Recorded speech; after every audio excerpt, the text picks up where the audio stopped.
आंतरिक परिवर्तन बाहरी उपलब्धि दिलाएगा। मन करता पूरा मार्कर ले आके मुंह में डाल दे कि चांदी हो कि हीरा हो, तुम हो क्या?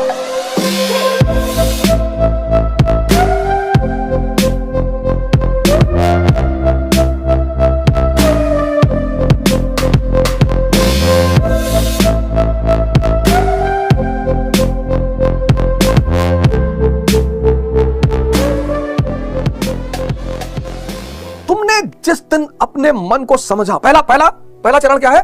मन को समझना कि अच्छा ये मुझे बेवकूफ बना रहा है। पहला चरण है मन को समझना। वो भी ध्यान से ही होगा। हर लड़की से विवाह करना चाहता है, कहीं नहीं पाता, जानता पिटा जाएंगे, चाहता तो वही है। तो पहला चरण है मन को समझना कि यार मुझे मेरा मन ही बेवकूफ बना रहा है। तंबाकू खिला रहा है बुद्धिवर्धक चूर्ण बता के, सिगरेट पिला रहा है, कह रहा नींद नहीं आती, रात भर पढ़ाई होती, शराब पिला रहा है, कहता रिलैक्समेंट मिलती तो है रिलैक्समेंट, उससे ज्यादा कपालभाति से मिल जाएगी, भस्त्रिका से मिल जाएगी, पर मेहनत लगेगी और मन मेहनत से भागता है। तो पहला काम है मन को समझना। दूसरा काम है मन को बदलना। अब ये चैलेंजिंग काम है थोड़ा सा, समझना भी चैलेंजिंग है, फिर बदलना। अब बदलने के लिए क्या करना है? तपस्या करनी। हिमालय में नहीं जाना। जितने हमारे भाई बहन तैयारी कर रहे हैं, युवा हमारे, उनके लिए तो विशेषकर इस पे ध्यान देने की अवस्था है। उन्हीं के लिए मैं बात भी बेसिकली कर रहा हूं, ऐसे सब करें। तपस्या करनी है। अब ये जो तपस्या है, अब ये ग्लास है स्टील का ग्लास है। अब इस स्टील के ग्लास को जब हमें, इसका रूप मुझे बदलना है, इतने स्टील का कटोरा बनाना है, ग्लास का कटोरा, हमें ग्लास का कटोरा बनाना है। तो हम क्या करेंगे? इसको गलाएंगे। कितने डिग्री सेल्सियस पे? 1500 डिग्री सेल्सियस पे। 1500 डिग्री सेल्सियस पे ये लिक्विड बन जाएगा। इसलिए तो मैंने कहा कि मोटिवेशन से सूचनाएं मिलेगी, बदलोगे नहीं, बदलने के लिए तपस्या करना पड़ेगा। अब तुम देख लो कि तुम क्या हो, स्टील हो कि लोहा हो कि सोना हो कि चांदी हो कि हीरा हो, तुम हो क्या? इस प्रक्रिया को, तापमान देकर खुद की बदलने की प्रक्रिया को तपस्या कहते हैं। कहीं जाने की कोई जरूरत नहीं, फिर से बोल रहा हूं डेफिनेशन। तापमान देकर खुद को बदलने की प्रक्रिया को तपस्या कहते हैं, जिसको साइंस में तुम मेल्टिंग पॉइंट कहते हो। अब ठंडक चल रही है, अब ये मन बदतमीजी करेगा, कहेगा रजाई ओढ़ के पढ़ो। रजाई ओढ़ के पढ़ोगे नींद आ जाएगी, कहेगा रजाई में पैर डाल लो। क्यों डाल रहे हो? अब रजाई में पैर डाले, पैर हो गया गर्म, उलट गए, तो इसका मतलब सड़क पे खड़े होकर पढ़े ठंडी में, कपड़ा वपड़ा उतार के? नहीं, वो भी नहीं करना है, एक्सट्रीम पे नहीं करना है। कष्ट में कुछ, तपस्या कष्ट का बात है, कष्ट का। इसीलिए तो लोग भाग रहे हैं आज। पूछी बात कह रहा, कष्ट क्यों कर रहे हो? कैब चाहिए, ऊपर बुला लो तुम्हारे घर पे, और शाही ऊपर चाहिए। पहले धर्मशाले बने होते थे, धर्मशाले में चद्दर उद्दर होता था। आज तुम धर्मशाला और होटल में फर्क देखो। धर्मशाला, किसी धर्मशाला में रुक के देखो, और आज होटल इंडस्ट्री में रुक के देखो, जितना ज्यादा पैसा। मैं दुबई गया तो उन्होंने कहा साहब वहां कोई होटल है, नाम हम बताए, बोले वहां जरूर रुकिएगा, एक रात का 2-3 लाख रुपए लगता है, और वहां जरूर। मैंने कहा वहां है क्या? तो बताया गया कि अरे दुनिया की सारी सुविधाएं हैं। अब तुम ताज में रुकोगे, बंबई के ताज में, तो एक दिन का वो लेंगे 30,000 रुपया मिनिमम, और तुम हरिद्वार के काली कमली वाले धर्मशाले में रुकोगे तो एक दिन का लेंगे 500 रुपया। और घर जाके तुम बताओगे नहीं मोहल्ले में कि भैया धर्मशाले में रुके, तो देखेगा बड़ी हे दृष्टि से, नीच गरीब। और पैसा रख के धर्मशाला में रुके तो कहेगा कंजूस। और जब बताओगे ताज में थे और ये और वो और सिनेरियो फलाना, और समंदर दिखाई पड़ रहा था और परियां निकल रही थी उसमें से, मुझे टाटा कर रही थी, तो अरे भैया यहां क्या है? कष्ट है। इसीलिए आज आश्रम से सब लोग भागना चाहते हैं। इसलिए एक सीरीज बनी आश्रम के नाम पर। किसी ने उसका विरोध नहीं किया, किसी ने उसका विरोध नहीं किया। यह हमारे देश की संस्कृति का एक बहुत बड़ा आश्रम, जहां आत्मा के स्तर पर श्रम करना सिखाया जाता हो, वो है आश्रम। यहां होटल, जहां निकम्मा बनाना। अब आप जाए रहे वो सब अलग बात है, आप होटल में रह के भी तपस्या कर सकते, कोई बड़ी बात नहीं, बस आप होश में तो रहें। शुरुआत के 6 महीने आपको ये सब खेल समझना होगा। इसका कुछ लोग क्या करते हैं ना, एक्सट्रीम पे चले जाते हैं कि आज के बाद होटल में नहीं रुकना। ऐसा नहीं है, होश में रहो ना, देख के रहो, समझ के रहो। पैसा, आज क्यों लोग पैसा कमाना चाहते हैं? सुविधा के लिए। 30,000 के होटल में रहोगे, वहां जैसे एंटर करो, गुड मॉर्निंग सर, ये वो फलाना। अब यूपीएसआरटीसी के बस में बैठते हो, कंडक्टर पेन यहां लगा रहता, हाँ टिकट बनवाए, या खड़े होके चल रहे हो, पकड़े हो बस मोटस फैजाबाद, 3 घंटा खड़े हो, घुटने में दर्द होने लगा, उसमें से बदल वाला खैनी बना दिया, 3 बार छींक दिए। लेकिन जब हवाई जहाज में बैठते हो, पैसा लिया है तुमसे, और भी बिजनेस क्लास में बैठे, बिजनेस क्लास में पर्दा लगा हुआ है, इकोनॉमी क्लास और बिजनेस क्लास के बीच में पर्दा लगाए हैं, पर्दा। और जैसे ही बिजनेस क्लास का यात्री बैठता है, तुरंत जूस, ये वो, मीनू, नैपकिन। तो जो लोग इकोनॉमी क्लास में बैठ के, उनको गरीबी का एहसास होता है कि यार बताओ यार। और सुनो, एयर इंडिया ने अपने इकोनॉमी क्लास और बिजनेस क्लास के बीच में, इकोनॉमी क्लास में लिख रखा है, washroom is at the rear, आगे मत जाना, राजाओं के लिए है। ये कैपिटलिज्म का काम है, तुमको उत्तेजित करना कि यार एक दिन बिजनेस क्लास में बैठ के चलेंगे, कोई जरूरत नहीं। हाँ बैठो वो अलग बात बैठो वो अलग बात है, उत्तेजित मत हो। आश्रम, यहां तुमको कष्ट सहना ही पड़ेगा, ये तापमान देना ही पड़ेगा। तभी तो अमिताभ बच्चन कहते हैं कष्ट में भी कुछ, दर्द में भी कुछ बात है। यही बात है, दर्द बदलेगा आपको। तो आप क्या करिए, जितने भी स्टूडेंट हैं जिनको अपने आप को बदलना है, वो तपस्या शुरू करिए, खड़े होकर पढ़िए, मत बैठिए। ठंडक चल रही है, टोपा मोजा सब पहन लीजिए। ऐसा ना हो ठंडक लग जाए, पता लगा 15 दिन हॉस्पिटल में पड़े हो, तुम्हारा बाप माता रहे और गाली दे हमको कि यार मास्टरवा जो है उल्टी सीधी बात बताता रहता। खड़े होकर पढ़िए, जूता पहन लीजिए, मोजा पहन लीजिए, कैप लगा लीजिए, मफलर बांध लीजिए, खड़े होकर पढ़िए। नींद आने की संभावना नहीं, ठंडी भी खा जा रही, खड़े होकर पढ़िए। सबसे बड़ी तपस्या का आधार जो है वो है भोजन। ठीक है, आप जिस तरह का भोजन करते हैं, वेजिटेरियन नॉन वेजिटेरियन जो भी करते हैं आप करिए, वो तो प्रभु की इच्छा, और जिस दिन मूड में आ जाएगा आपसे छुड़वा लेगा, वो सब कोई दिक्कत नहीं, आप करिए अपना भोजन। लेकिन भोजन और मन का बड़ा गहरा संबंध है। अब 4 गिलास दूध पी लिए, 20 ब्रेड, मक्खन, 8 केला, और सुबह सुबह क्लास में आके बैठे जब मन करता पूरा मार्कर ले आके मुंह में डाल दे। अब जब तुम पढ़ रहे हो, पढ़ते वक्त की बात कर रहा हूं, 5 बजे उठो, कोशिश करो कि 5 AM पे उठ जाओ, रात में जल्दी सो जाओ। 9 से 12 तक का जो समय है वो सोने का समय है, निशाचर वाला समय, सो जाओ। नियम बनाओ, नकुल को पकड़ो, द्रौपदी का एक पति नियम है, नकुल नियम नहीं बन पा रहा, अरे तब काहे सपना देख रहे हो। वैसे तो रिक्शा वाला भी सपना देखता है पर कहता नहीं है। जब 3 पाई चली जाती तब खड़ा होकर कहता है कि मैं नरेंद्र मोदी, तो सपना तो उसके पास भी है, शक्ति नहीं है ना। नियम बनाना ही पड़ेगा, सत्संग करना ही पड़ेगा। 5 बजे उठो, और 5 बजे उठने के बाद तुम 6 बजे तक अपना ध्यान योग करके, योग वगैरह करके तैयार हो जाओ, और 6 से 10 एक लॉट पढ़ो तुम। ये 6 से 10 जब तुम पढ़ रहे हो तो कोशिश करो कि 1 रोटी, सरसों का तेल गांव से अगर मिल जाए तो हल्का सा नमक, और 1 रोटी दबा के और बैठ के पढ़ो। क्योंकि खाली पेट में, जब खाली पेट है तो मन कहीं भागेगा नहीं। बहुत बड़ा सूत्र बताने जा रहा हूं, खाली पेट में मन कहीं नहीं भागता। तभी तो वो कहावत बनी थी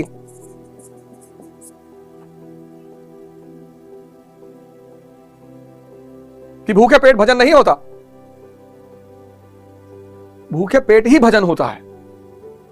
मन भाग ही नहीं सकता। बहुत सारे मित्र हमारे पूछते हैं कि मन सर, मन को नियंत्रण कैसे करें? खाने को पकड़ लो। अब ये बहुत बड़ा खेल समझना, जैसे तुम्हारा खाली पेट, ये सूत्र पकड़ना, खाली पेट मन कहीं नहीं भागता। ये सबके लिए है, जो लोग ध्यान कर रहे हैं उनके लिए भी है, जो पढ़ाई कर रहे हैं सबके लिए। खाली सूत्र को पकड़ लिए, खाली पेट मन कहीं नहीं भागता। अब एक आदमी है राम, एक आदमी है श्याम। अब राम ने क्या किया कि 15 पराठा खा लिया सुबह सुबह, पेट भर गया, पेट भर गया, मन मस्त है, पेट भर गया और मन मस्त। बड़ी वाली बुआ, छोटी वाली मौसी, गांव फलाना भाग रहा है, और तुम किताब लिए बैठे हो, कुछ जा ही नहीं रहा। और जब तक मन में विचार चलते रहेंगे, तुम किताब पढ़ोगे, कुछ अंदर सेव नहीं होगा। आज बहुसंख्यक छात्र इससे परेशान है। अब शाम ने क्या किया, सुबह उठा, 1 रोटी खा ली, चलो पेट खाली है, पेट खाली है तो मन भी खाली है। अब पेट खाली, पेट खाली, फिर मन भी खाली। कितना बढ़िया अवसर है मन को भरने का, बाहर की चीजों से, ज्योग्राफी से, साइंस से, इकोनॉमी से। काकचेष्ट, टबाको, ध्यानम, अल्पाहारी, स्वानिद्रा, यही तो विद्यार्थी के लक्षण बताए गए। पाखंड को छोड़ दो, धर्म को पकड़ लो। पाखंड को छोड़ दो, धर्म को पकड़ लो। धर्म को मत छोड़ो, धर्म को छोड़ोगे तो इतनी बुरी स्थिति हो जाएगी, इतनी बुरी। पाखंड को छोड़ दो,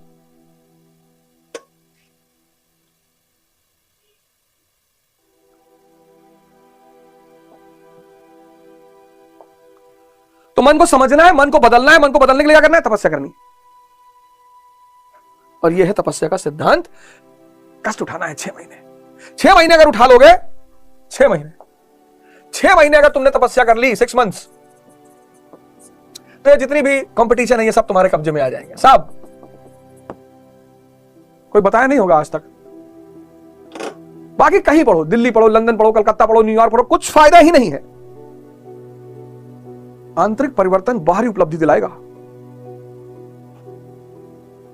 6 मंथ, 1 ईयर कर लिए, अरे तो एक बहुत ही जबरदस्त व्यक्तित्व हो जाएगा तुम्हारा। कुछ भी करो। 5 साल कर लिए, तब तो भारत के प्रधानमंत्री मोदी जी उसका सबसे बड़ा एग्जांपल है। वो कौन सा हार्वर्ड और येल से पढ़े हुए हैं, किसी ने उनको यह सूत्र बता दिया, कहते हैं, पता नहीं, मेरी तो कभी मुलाकात नहीं, ना मेरी बातचीत है, और मैं मिलना भी नहीं चाहता। मैं कौन सा ठेकेदार हूं, बिजनेसमैन हूं कि मुझे ठेका लेना है। भारत के प्रधानमंत्री इतने बिजी आदमी है, उनसे क्या करेंगे मिलके। मैं तो गुरु महाराज से मिलना चाहता हूं, अग्रानंद महाराज जी से। संत महात्मा कहीं भी। तो कोयम्बटूर गया आश्रम में, वहां रहा 1 हफ्ते, सदगुरु जी के आश्रम में, बड़ा आनंद आया। पंडित रविशंकर जी का एक प्रोग्राम था एक बार इलाहाबाद में, वहां गया। आशुतोष महाराज जी तो सीधे तौर पे उनसे जुड़ा ही हुआ हूं। कहता है ना रंचो 3 इडियट में कि जहां जहां गंगा बह रही है पानी पी लो। तो 5 साल कर लिया प्रधानमंत्री मोदी जी, उससे बड़ा एग्जाम्पल कोई है ही नहीं। बताओ किस स्कूल से पढ़े हैं, किस कॉलेज से पढ़े, कोई बात नहीं। राजा समझदार होना चाहिए। पढ़ाई क्या मतलब है, एक से एक पढ़े लिखे लोग। बड़ा प्रश्न उठता है मोदी जी की पढ़ाई पर। आज मैं इस बात को स्पष्ट कर दूं कि शिक्षा राजा लेकर क्या करेगा। इतने सारे अधिकारी पढ़े लिखे उसके साथ है। किसी ने राजा से पूछ लिया, इंग्लैंड की राजधानी किसी आईएएस को बुलाया, इधर बताओ इनको, और किस लिए रखा है बताओ इनको, जरा दुबई करो, ये बताओ इंग्लैंड की राजधानी इसको। राजा की सबसे बड़ी चीज जो है वो है समझदारी। नहीं भी है, हालांकि एमए पॉलिटिकल साइंस उन्होंने कर ही रखा, लेकिन अगर नहीं भी है तो कोई फर्क नहीं पड़ता, कोई फर्क नहीं पड़ता। राजा की शिक्षा और दीक्षा से कोई फर्क नहीं। लेकिन राजा तपाया उन्होंने, गलाया अपने आप को। एक से एक लोग एमएससी फिजिक्स सिगरेट की दुकान के सामने खड़े होकर सिगरेट पी रहे हैं, और चर्चा किस पे कर रहे हैं, रैशनलिज्म पे। इमैनुअल कांट ऐसा बोलता है, जर्मनी और डेविड ह्यूम और डिकार्ड्स और स्पिनोजा और लाइबनीज। शंकर और Shankar, bloody I don't talk about Indian philosophers. लो, मोदी जी तो नहीं पीते क्योंकि ध्यान ही है ना, जरूरत ही नहीं है। भाई शराब नहीं पीते। आया था बिटैन, बेचारा जूस का गिलास लिए खड़े होते, तो उसने बताया कि अगर आपके हाथ में लिकर नहीं है तो हाथ चेंज। उस पर भी वो हंसने लगे कि यार ये सब क्या समझा रहे हो फालतू का नियम हमको, कि जूस इस हाथ में पकड़ने चाहिए, उस हाथ में। मेरी मर्जी में मैं किसी हाथ में पकड़ूं, मैं भारत का प्रधानमंत्री हूं। सही किया, उस पर ट्रोल किया उनको कि मोदी जी फालतू में हंस रहे थे। अच्छा हंस रहे थे कि तुम बिडैन, तुम राष्ट्रपति के सिवा कुछ नहीं बन सकते जीवन में, और मैं भगवान बनने के रास्ते पर हूं। और एक बार व्यक्ति भगवान बनने के रास्ते पर, उसके लिए कौन सा नियम। ये देखो 5 साल, और अगर 14 साल कर लिए तो भगवान। अब तुम डिसाइड कर लो कि कितने साल कष्ट झेलने हैं तुम्हें। कुछ लोग कहते हैं ना, भैया हमारी पूरी जिंदगी कष्ट में बीत गई, क्योंकि तुम अध्यानी हो। जिंदगी नचाएगी तो है, जिंदगी नचाएगी तो है, उसका काम है नचाना। लेकिन अगर होश में तुमने खुद ही नाच लिया, तब तुम नचवाओगे लोगों को। मैं बार बार रिक्शे वाले का एग्जांपल लेता हूं। वो रिक्शा वाला देखो कितना श्रम कर रहा है, कितना नाच रहा है, पर होश में नहीं। अगर वो होश में रिक्शा चलाना, ध्यान में रिक्शा चलाना शुरू कर दे, 2 साल, 3 साल, मैक्सिमम 4 साल, 5 साल बाद पूंजीपति हो जाएगा वो। लेकिन वो तो कह रहा भैया सब यहां लिखा है, तकदीर में माथे में सब लिखा है। भाई माथा है कि लेटर पैड है? यही तो विवेकानंद कहते हैं कि मनुष्य के हाथ में उसका भाग्य है। अगर उसे तपस्या का सिद्धांत समझ में आ गया तो कष्ट देना शुरू कर देगा। जैसे ही कष्ट देगा वैसे ही परिवर्तन शुरू हो जाएगा। जैसे ही ताप देगा, टेम्परेचर, वैसे ही गलना शुरू हो जाएगा। और जैसे ही तुम गलना शुरू करोगे, चमकने लगोगे। यही तो सूरज है, यही तो सूर्य है। तापमान है उसके अंदर। चंद्रमा मामा है। किसी ने कहा, किसी स्त्री ने कहा कि चंद्रमा हमारा देवर है, मामा है, शक्ति विहीन, दूसरे की रोशनी में चमक रहा है, इसलिए मामा है। फोटोसिंथेसिस नहीं कर सकता, चमक है, लेकिन फोटोसिंथेसिस, प्रकाश संश्लेषण, ये जो भोजन करते हो ना, ये सूर्य की वजह से करते हो। किसी की औकात है सूर्य से निगाह मिला ले, अखियां चली जाएगी। यहां लोग कभी रात भर बैठ के देखे, कोई कह रहा रोटी है, कोई कह रहा मेरी प्रेयसी का चेहरा है। सब दुखियारी लोग चंद्रमा को पकड़े हुए हैं। कोई नहीं कह रहा सूर्य सी महबूबा हो मेरी, ऐसा मैंने सोचा था। सब कह रहे हैं चंद्रमा सी मरी हुई महबूबा। सूर्य भगवान पिता शक्ति, पूरे संसार पूरे दुनिया का ऊर्जा स्रोत। अभी जाओ देखो खेतों में हरा हरा बाली लगी होगी, किसकी? गेहूं की हरी बाली। अभी जब सूर्य की किरणें पाएंगी तब प्रकाश संश्लेषण होगा, फोटोसिंथेसिस, क्लोरोफिल है ना उसमें, फिर ये हरी हरी बालियां गेहूं की पीली हो जाएंगी। तभी तो गाना बना था, मेरे देश की धरती सोना उगले उगले हीरे मोती। सोना यानी गेहूं और चावल, मोती यानी कपास, हीरा मतलब गन्ना। उसको जब पेरा जाता है तो शीरा निकलता है, शीरे से शराब बनती है। ऐसे गन्ने हीरे को जब तराशा जाता है तो उसकी कीमत बढ़ती है। पहले गाने ऐसे लिखे जाते थे, सूफी संत लिखते थे गाने, मेरे देश की धरती सोना उगले। ये क्या है? एग्रीकल्चर, कृषि नीति है भारत की। पहले गाना बनता था कि मेरा जूता है जापानी, ये पतलून इंग्लिशतानी, सर पे लाल टोपी रूसी, फिर भी दिल है हिंदुस्तानी। ये गाना नहीं है, ये भारत की फॉरेन पॉलिसी है, विदेश नीति है। टेक्नोलॉजी कहां से लाओगे? जापान से। जूता है जापानी, पतलून इज्जत कौन बचा रहा है? ब्रिटेन धन दे रहा है। मेरा जूता है जापानी, ये पतलून इंग्लिशतानी, सर पे लाल टोपी रूसी। फॉरेन रिजर्व खत्म हो चुका है, ऊर्जा तुमको रूस दे रहा है, कुछ भी भारत का नहीं है दिल छोड़कर। ये विदेश नीति थी भारत की। अब तो गाने भगवान क्या बताएं। खैर, जलोगे तो चमकोगे, और कोई नियम नहीं है, और कोई नियम ही नहीं है, और कोई नियम ही नहीं है ही नहीं, है ही नहीं, है ही नहीं। जलोगे तो चमकोगे। देख लो, ये भी चमक रहा है दूसरे की रोशनी से।